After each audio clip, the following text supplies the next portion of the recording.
பெற்றோர்களுக்கு செலவழித்தல் அப்படி என்பது அவர்களுக்கு வசதி இருந்தா எங்களுக்கு கடன் அல்ல. இதே புரிஞ்சுக்கணும். இது நிபந்தனை முடிஞ்சது. இப்ப அதாவது கடன் அல்ல என்றா, இப்ப வாப்பா வந்து வசதிக்கிறாரு, அவர் அண்டக்கூடிய பொருள் எல்லாம் அவருடைய பணத்துல வாங்கி அவருடைய மனைவிக்கு, அதாவது நம்முடைய தாய்க்கு அல்லது அவருடைய 2வது மனைவிக்கு 3வது மனைவிக்கு அல்லது யாருக்கெல்லாம் செலவழிக்கிறான். இப்போ நீ இன்றைக்கு செலவழிக்க வேண்டியது கடன் லிஸ்ட்ல என்ன செய்யலாது, பாப்பா வசதியோட செலவழிச்சிட்டாரு, அப்ப இன்றைய லிஸ்ட் நான் அவருக்கு கொடுக்க வேண்டிய 1000 ரூபாய் என்ன செய்ய வேண்டிய 1000 ரூபாய் கொடுக்க வேண்டிய 2000 ரூபாய் கொடுக்க வேண்டியிருக்கு, அப்படி வராது. ஆனா மனைவியுடைய பிள்ளைய விஷயத்துல உனக்கு அது எப்பயும் கடன் தான். நீ யார் உனக்கு அவங்களுக்கு கொடுத்துட்டாலும் நீ என்ன நினைப்பான்னு சொன்னா, ரைட் நம்ம கடன் கொடுக்கணும், அதை கொடுக்கணும், இது கொடுக்கணும். எனவே இது அவங்களுக்கு கடனாக என்ன செய்யாது, வராது. பல்கி ஹக்குன் வாஜிபுன் லஹுமா, விளங்கிட்டா? எனவே இந்த அடிப்படையில் தான் இதை என்ன செய்யணும், நம்ம புரிந்து கொள்ள வேண்டும். இது அவங்களுக்குரிய உரிமை. அவங்களுக்கு இல்லாத நேரத்தில் நம்ம என்ன செய்யணும், அதை நான் கொடுக்கணும். கடனாக இது என்ன செய்யாது, அவங்களுக்கு இது வராது. ரைட். அதுபோல எந்த அளவுக்கு அறிஞர்கள் இதை வாஜிப் என்று சொல்லிக்கிறாங்கன்னா, இல்லாத பெற்றோர்களாக இருந்தா, இப்போ ஒரு மகனுடைய பணம் வந்து அதாவது என்னது வங்குரோத்துன்னு சொல்லுவாங்களே, இஃப்லாஸ்ன்னு சொல்லி பொருளாதாரத்து சட்டம் ஒன்று இருக்கு. இவர் வந்து கடன் எடுத்து பிசினஸ்ல அது பண்ணி இது பண்ணி இருக்கிட்டார் அப்படின்னா கவர்மெண்ட் என்ன செய்ய வேண்டாம், அதை வந்து ஹஜர் பண்ணும். என்ன சொல்றது, அதாவது எல்லாத்தையும் பிளாக் பண்ணிடும். சரியா?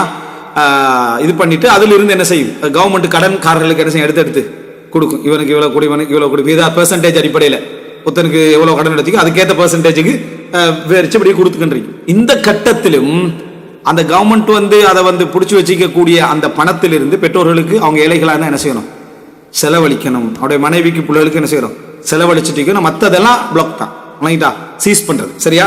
சீஸ் பண்ணி வச்சுட்டு இருப்பாங்க. ஆனா மனைவிக்கு பிள்ளைக்கு செலவழிக்கிற லிஸ்ட்ல தாய்க்கு தந்தைக்கு என்ன செய்யணும், அந்த பணத்திலிருந்து செலவழித்து கொண்டிருக்க வேண்டும். மற்றதெல்லாம் கடன். இவருக்கு எந்த செலவழிக்கிற எந்த உரிமையும் இருக்காது. கடன் அவ்வளோ பிசினஸ்ல என்னது, அவர் நஷ்டப்பட்டோ இது நடந்தோ பிளாக் ஆயிட்டாரு. இப்ப கவர்மெண்ட் அதை பிடிச்சி வச்சு என்ன செய்யும்னா, அவங்களுக்குரிய கடன் என்ன செய்யும், தீர்த்து கொண்டிருக்கும். அதுல செலவீன வாஜிபான செலவினங்களை கவர்மெண்ட் என்ன செலவழிக்கும். அது லிஸ்ட் இஸ்லாமிய அறிஞர்கள் தந்தையும் தாயும் வறுமையில் இருந்தால் அவங்க அந்த லிஸ்ட்ல என்ன செய்வாங்க, வருவார்கள் அப்படி என்று என்ன செஞ்சுக்கிறாங்க, இதை சொல்லி இருப்பதை நம்ம என்ன செய்கிறோம் பார்க்கிறோம். முக்கியமான ஒரு இடம். அடுத்தது என்ன அப்படின்னு சொன்னால், அதாவது அதே நேரம் பெற்றோர்களுக்கு இது கடமை. நீ பாவத்தாலியான போறது.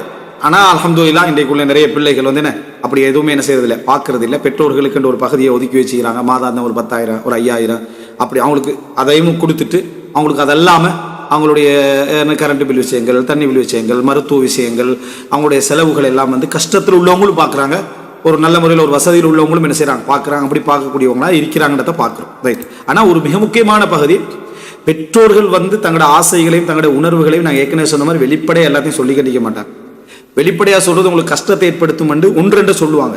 அது மட்டும்தான் ஆசைகள்னு நம்ம நினைச்சிடாம அவங்கள்ட்ட வந்து நீங்க எந்த மாதிரி நடந்துகணும் அப்படின்னு சொன்னா, இயன்ற அளவுக்கு கேட்டு கேட்டு கேட்டு கேட்டு தேவைகளை நம்ம நிறைவேற்ற பார்க்க வேண்டும். அதுதான் என்ன மிகவும் ஒரு சிறப்பான ஒரு விஷயம் என்பதை நம்ம புரிந்து கொள்ள வேண்டும். ரைட். இவரே அதில் சொல்லி காட்டுறாரு, வமினல் முனாசிப், இந்த இடத்துல சொல்வதனால ஃபிஹாதல் அஸர் ஐ யுஹஸ்ஸிஸல் வலத் லிவாலிதைஹி மப்லகன் மாலியன் யத்ஃபஉ இலைஹிமா குல்ல ஷஹர். ஒவ்வொரு மந்த்லி ஒரு தாய்க்கும் தந்தைக்கும் ஒரு அமௌண்ட்டை கொடுத்துட்டு வருது. இன்றைய கால பகுதியில் பொருத்தம் அப்படி சிஸ்டம் முடிப்பு இருக்கிறதால எம்தலிக் எத்தமல்ல காணிஹி வயஸ்ரிஃபானிஹி ஃபீமா ஷாஆ, அவங்க விரும்பின இடத்துல அவங்க செலவழிச்சு கொள்வாங்க. அதே போல என்ன அவர் சொல்லி கமாஹிய தரீகத்து பாத் ரிஜால் ஃபி தஃபி மப்லகின் மாலிய லிஸௌஜாதி ஃபி வக்தின் முஹத்தத் மின் குல்லி ஷஹர். ஒரு மாதத்திலே மனைவிக்கு ஒரு பேமெண்ட் கொடுத்துட்டு வரீங்க தானே, ஒரு குறிப்பிட்ட இது அவங்களோட செலவுக்கு போக நீ அவனோட செலவுக்கு வச்சுக்கேண்டு, அவனோட செலவுக்கு போக நீ அவனோட செலவுக்கு வச்சுக்கேண்டு. அதே மாதிரி பெற்றோர்களுக்கு என்ன ஒரு பகுதியை ஒதுக்கிட்டு வருவது மிகவும் என்ன அதாவது சிறந்தது. அவங்களுடைய செலவுகளுக்கு போக இந்த காலத்தில் செஞ்சுட்டு வர்றது இஹ்சான்ல முசாஹபா பில் மஅரூஃப்ல இது உண்டு. அவங்க விரும்பினதை அவங்க செலவழிச்சு கொள்றதுக்கு வாய்ப்பாக என்ன செய்யும் இருக்கும் அப்படின்றத நம்ம தெரிஞ்சு கொள்ளணும். இது ஒரு முக்கியமான ஒரு பகுதியாக என்ன செய்றாரு இதுல அவர் சொல்றாரு. அடுத்தது என்ன அப்படின்னு சொன்னால், பெற்றோருடைய அந்த ஹுக்கூக்குட அடுத்த பகுதி இஹ்தாம் வல் இலாஜ் என்ற பகுதி போட்டீங்க. செலவுல இஹ்தாம் வல் இலாஜ் சொன்னா அவர்களுக்கு சேவை செய்தல், அவர்களுக்கு மருத்துவம் பார்த்தல். சேவை செய்தல்னா இப்ப நீங்க பணத்தை கொடுத்துட்டீங்க, ஆனா அவங்களோட தேவைகள் கொஞ்சம் இருக்குது. அவர் இப்போ வாப்பா அதை செய்யணும், உம்மா அதை செஞ்சு கொள்ளணும் என்கின்ற நிலையில இருக்கிறாங்கன்னு வைங்களேன், ஓகே. ஆனா அவங்கள ஆரம்ப காலத்துடைய செயல்பாட்டு அடிப்படையில் அவங்களுக்கு இப்ப செயல்படக்கூடிய நிலைமை இருக்காது. இவைகளை எப்படி நடந்து கொள்றது, இதுல எப்படி நடந்து கொள்றது என்ற பகுதியில அதான் இஹ்தாம் என்று சொல்றது. இதுல அதாவது எந்த அடிப்படையில் சொல்றாங்கன்னா, இந்த நஃபகா இந்த செலவீனங்கள் என்ற பகுதியில தான் என்ன அதாவது இந்த இஹ்தாம் என்கின்ற பகுதியும் என்ன செய்யும், வந்து சேரும். செலவினங்கள் என்ற பகுதியில தான் அவர்களுக்கு சேவை செய்தல் அப்படி என்ற பகுதியும் வந்து சேரும். அது என்ன அப்படி என்று சொன்னால், உதாரணமா வந்து ஒரு வேலைக்காரர் அவங்களுக்கு தேவைப்படக்கூடிய ஒரு கட்டமா இருக்கு. நீங்க பக்கத்துல இருந்தா நீங்க அந்த வேலைகளை என்ன செய்வீங்க, செஞ்சு கொடுப்பீங்க. இன்னொரு சகோதரன் நிற்கிறாண்டா அவர் என்ன செய்வான், செஞ்சு கொடுப்பான். இந்த மாதிரியான ஒரு கட்டத்துல, அதாவது ஒரு பிள்ளை என்ன செய்யலாம்டா, ஒரு சகோதரன் நிற்கிறான், அவன் வந்து வேற வேலைகளில் ஈடுபட்டுக்கிறான். நீ வந்து உமாவை என்ன செய், கவனிச்சுக்க, உனக்கு நான் என்ன செய்றேன், உனக்கு ஒரு கூலி என்ன செய்றேன், நான் தாரேன், இஹ்தாம். சரியா? இது ஒரு அவன் தவறா நினைக்க வேண்டிய அவசியம் இல்லை, என்ன உள்ள பார்த்துக்கிறணும். ஆனா இதை எப்படி நம்ம ஆக்கிடுறோம்டா, அவன் வேலைக்கு போகாட்டி அவன் ஊர்ல இருக்கிறதால உமாவை பார்த்துக்கலன்னு அப்படின்னு ஆக்கிடுறான். இதனால அவனுடைய சில நேரத்துல வந்து அவனுக்கு ஒரு போராட்டம் ஆயிருது. மனைவியை பார்க்கணும், பிள்ளையை பார்க்கணும், குடும்பத்தை பார்க்கணும் இருக்கேன். அவன் அன்றாட கூலி தொழில் வேலைகளும் செஞ்சுக்கிட்டு இருப்பான். அவனுக்கு இதுவும் அதுவும் டிஸ்டர்பான ஒரு போராட்டத்துல இருந்துகிட்டு இருக்கேன். உனக்கு என்னடா பிரச்சனை, நான் தானே பணம் போட்டு கண்டிக்கிறேன், நீ ஏன் இதுல வந்து என்ன கொஞ்சம் உமா பார்த்தா உனக்கு என்ன, அது சும்மா வெளிப்படையா பாவம் எல்லாம் நல்லா தான் இருக்கும். ஆனா உள்ளுக்குள்ள போராட்டங்கள் வந்து அன்றாடம் போறது வாரதுல பல சிக்கல் இருக்கும். இந்த மாதிரி கட்டத்துல அவர்களை வந்து என்ன செய்யலாம், இஹ்தாம் பண்ணலாம். அதாவது நீ இந்த பகுதியை கொஞ்சம் கவனிச்சுக்க, நீங்களோட தொழில் ஒரு பகுதியை கொஞ்சம் நான் உனக்கு என்ன செய்யறேன், இதுல ஒரு இதா தாரேன்றது இஹ்தாம்ல என்ன செய்ய வரும். இது அவளுக்கு அவசியமாயிருந்தா இவருக்கு வாஜிப் என்ற இடத்துக்குள்ள அது என்ன செய்யும் வரும், அந்த நஃபகா என்றதுக்கு கீழே வரும் அப்படின்னு சொல்றாங்க. அது போல என்னது, அவங்களுக்கு வந்து ஒரு ஒரு ஒரு டிரைவிங் என்ன செய்யுது தேவைப்படுது, வண்டி ஒன்று இருக்குது அவங்களுக்கு. ஆனா அவங்களுக்கு இப்போ ஓட்டிக்கிட்டு போக இயலாது. ஆனா அவங்களோட அன்றாட வேலைகள் தேவைகள் இருக்கு, மருத்துவத்துக்கு போகணும், உழைப்புக்கு போகணும், அவங்களுடைய சில முக்கியமான பகுதி இப்போ நான் கட்டாயமா போக வேண்டியது.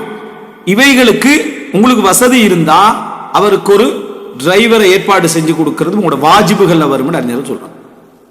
எல்லாமே அந்த நஃபகா என்ற அந்த அம்சத்துக்குள்ள என்ன செய்யறாங்க, அதை கொண்டு வந்து சேர்க்கிறாங்க. என்ன காரணமா வாஜிப்னா அவருக்கு கட்டாயமா செய்ய வேண்டிய விஷயங்கள் அவை. இது உனக்கு அந்த வசதியும் என்ன செய்யுது இருக்குது. இப்போ அவங்களுக்கு நீ போட்டாலும் அவங்களால செஞ்சுக்கொள்ள முடியாது, வண்டி இருந்தாலும் அவங்களால ஓட்டிக்கொள்ள முடியாதுன்னா நீ அதுக்கு ஏற்பாடு செஞ்சு அவர்களுக்கு அதை கிட்டத்தட்ட நம்ம என்ன வண்டிக்கு ரெண்டு கட்டுற மாதிரி ஒரு டிரைவரை ஏற்பாடு செய்யற மாதிரி அந்தந்த வசதிக்கு ஏற்ப அவரோட வசதிக்கு ஏற்ப அதை செய்யணும். இதுல தான் அவருடைய ருசூம்களை கட்டுறது, அரசாங்க கட்டணங்களை கட்டுறது, அவருடைய என்னது ஃபைன்களை கட்டுறது. திடீர்னு அவர் கடமையில அவருக்கு வசதி இல்லைடா, ஏன்னா ஃபைன் எல்லாம் வந்து என்ன எல்லா மனிதர்களுக்கும் அன்றாட நடக்கிற விஷயம், யாரும் விசாரணை செஞ்சுட்டு இருக்கிறது இல்லை. அந்த மாதிரி விஷயங்கள் எல்லாம் இதுல தான் அடங்கும். அப்படி என்ற பகுதி என்ன செய்யறாரு, எது சொல்றாரு, எல்லாமே ஏன்னா இந்த காலத்துக்கு ஏற்ப ஏதாவது விஷயம். அப்ப அன்றைக்கு ஒட்டகத்துக்கு ஃபைன் போட்டாங்களான்னு கேட்கப்படும், விளங்கிட்டு அது அன்றைக்கு அப்படி ஒன்று இல்லை. சரியா? இன்றைக்கு என்ன சிச்சுவேஷனோ அதுக்கேற்ப சில கடமைகள் அதில் என்ன செய்யும் சேர்ந்து கொண்டே இருக்கும் என்ற ஒரு பகுதி இதுல வருகிறது அப்படின்னு என்ன செய்யறாரு சொல்றாரு. அடுத்தது மூன்றாவது பகுதி. இப்ப இது வந்து மருத்துவ விஷயத்திலும் இது அடங்கும், மற்ற விஷயம் இதுல அடங்கும் அப்படின்னு என்பதை நம்ம என்ன செய்யறோம் தெரிஞ்சு கொள்றோம். அதுல எல்லாம் என்ன செய்யறாங்கன்னா அந்த அந்த மாலுக்க லி அபிக் என்ற அந்த ஹதீஸை தான் என்ன செய்யறாங்க கொண்டு வராங்க. குடும்ப செலவுக்கு எப்பயும் எந்த ஹதீஸை கொண்டு வருவாங்கன்னா ஹிந்தாவுடைய ஹதீஸை கொண்டு வருவாங்க. அபு சுஃபியான் வந்து என்ன சிக்கனமா இருந்து கொள்வாரு.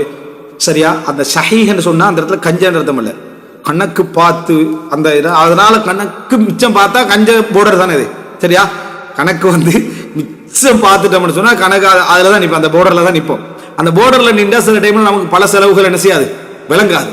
அந்த மாதிரி நேரத்தில் என்ன செய்யறது அப்படி என்று சொன்னிட்டு ஹுதீமா யக்ஃபீக வலதக பில் மஅரூஃப், அவருக்கு தெரியாமலாவது பிரச்சனை இல்லை, உங்களோட பிள்ளைக்கும் உங்களுக்கும் போதுமானதை பில் மஅரூஃப் உருஃப்ல வளமையில எது தேவையோ அதை நீங்க என்ன செய்யலாம் எடுத்துக்கொள்ளலாம். ஏன்னா போதுமானதை எடுத்துக்கங்கன்னா அவ்வளவு நம்ம ஃபுல்லா விட்ரோ பண்ணிடுவோம் எல்லாத்தையும். சரியா?